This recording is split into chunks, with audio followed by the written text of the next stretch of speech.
ప్రభు యొక్క ఘనమైన నామాన్ని బట్టి ప్రతి ఒక్కరికి వందనాలు చెల్లిస్తూ ఉన్నాను. ఆయనే నీకు బహుమతిగా ఉన్నారు. ఆయన నిన్ను ఎంతగానో ప్రేమిస్తూ ఉన్నారు, ఎంతగానో ఆదరిస్తూ ఉన్నారు. నీ పట్ల ఎంతో ప్రత్యేకమైనటువంటి శ్రద్ధ తీసుకుంటూ ఉన్నారు. ఆయన సన్నిధిలో నుంచి పుట్టినటువంటి గొప్ప సమాధానం అది నీకు తోడుగా ఉంది.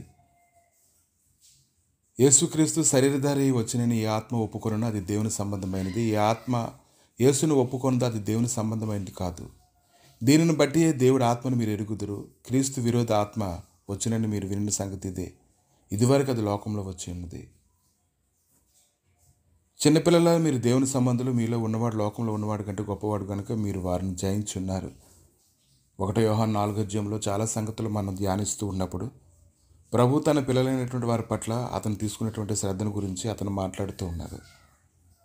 కనుక దేవుని సన్నిధి తోడై ఉంటేనే కానీ నువ్వు ఏ సంగతులు కూడా గ్రహించుకోలేవు. నికోదేము అనేటువంటి వ్యక్తి కూడా ప్రభు దగ్గరికి వచ్చినప్పుడు అతను అనేక సంగతులు మాట్లాడుతూ ఉన్నప్పుడు ప్రభు అతనితో మాట్లాడిన మాటలను బట్టి నికోదేము అయితే అక్కడి నుంచి వెళ్ళిపోవడం అనేది మనం చూస్తున్నాం. ఈ ఉదయకాలాన్ని మీలో ఉన్నవాడు లోకంలో ఉన్నవాడి కంటే గొప్పవాడైనటువంటి ఆ యొక్క శక్తిని కానీ నువ్వు ఎరిగినట్లయితే, నువ్వు దేవుని సంబంధులు అని దేవుని ఎరిగినటువంటి వాడు మన మాట వింటాడని, దేవుని సంబంధం కానివాడు మన మాట వినడని, ఇందువల్ల నిజమైనటువంటి ఆత్మ ఏదో మనం తెలుసుకోగలమని ప్రభు ఉదయకాలను మాట్లాడుతూ ఉన్నారు.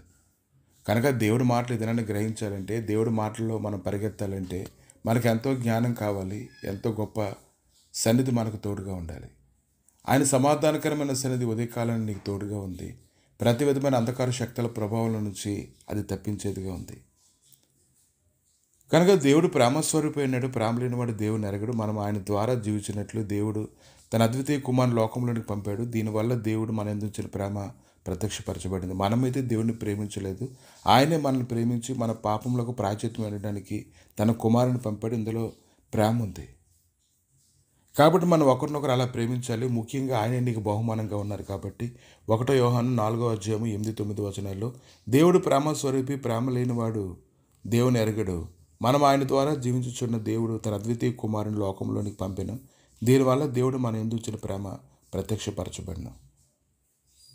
కనుక ఈరోజు అధికంగా మనం ప్రేమించాలి, ఆయన అధికంగా ప్రేమించాలి, ఆయన మాటలు అధికంగా ప్రేమించాలి. మనం అలా ప్రేమించడం ద్వారా మనం శ్రేష్టమైనటువంటి ఆశీర్వాదాలు మనం పొందుకుంటాము.